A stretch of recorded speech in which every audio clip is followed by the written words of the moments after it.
Aile Bakanımızın değerlendirmesi, nafakanın adil olmadığına dair değerlendirmede bulunması çözüm yolunda önemli bir adım olarak düşünüyorum. Cumhurbaşkanımız da aileyi koruyan böyle açıklamalar yapmıştı.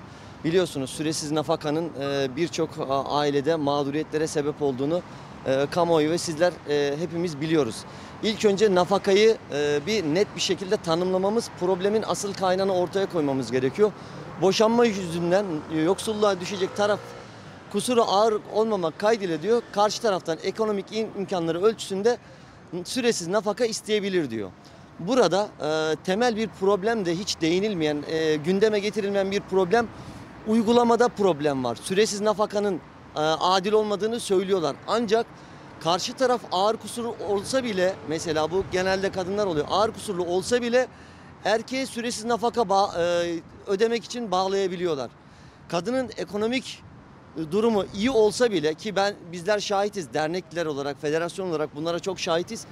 Mesela kadının ekonomik durumu çok iyi, adam engelli, çalışmıyor ya da ekonomik koşulları para vermeye elverişli değil, asgari ücretle geçiniyor.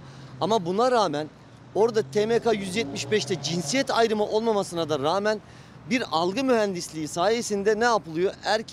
Erkeklerden kadınlara süresiz nafaka bağlanıyor, kayıtsız şartsız.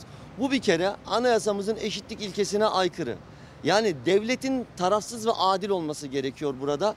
Hem erkeği hem kadını da mağdur etmeyecek adil ve hakkaniyetli bir çözüm ortaya konulması gerekiyor. 2002 yılında evlendim. 2010 yılında da fiili ayrılık oldu ve ayrılır ayrılmaz boşanma davası açılmadan direkt nafaka davası açıldı. Ve 2010 yılından 2023 hala nafakam devam ediyor. Ve bunun da ne kadar devam edeceği konusunda yasal bir sınırlama yok. En büyük tepkimiz nafakanın süresiz olması ve bununla ilgili bir sınırlama getirilmemiş olması. Bu sebeple tekrar bir evlilik yaptım ve bu evliliğim de sarsıntı içerisinde. 2018 yılında kendi çocuğumuz, ikinci eşim, yani evlilik sonrası tekrar evlilik yaptım 2016 yılında. 2010 yılında ayrıldım. 2016'da tekrar evlilik yaptım ve o eşim hamileyken nafakayı ödeyememekten dolayı hapse girdim ve kendi öz bebeğimi kaybettim. Nafaka hapsi de bu zulümün devamı. Nafakadan dolayı 4 defa hüküm giydim. 2 defa borç alarak, eşimden, dostumdan borç alarak ödemeye çalıştım. Malum biliyorsunuz ki iş garantimiz yok ve yaşta ilerledikçe iş bulma imkanı da yok. Yani birçok iş yeri 35 yaşından sonra personel almıyor.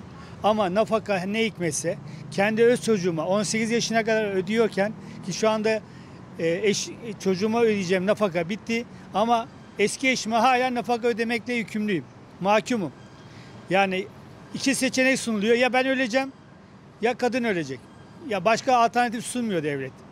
Yani biz diyoruz ki nafaka süreli olmalı. En fazla 1 yıl olmalı. Bu süre içerisinde de kadının yoksulluktan kurtulacak destekler verilmeli. Biz buna karşı değiliz.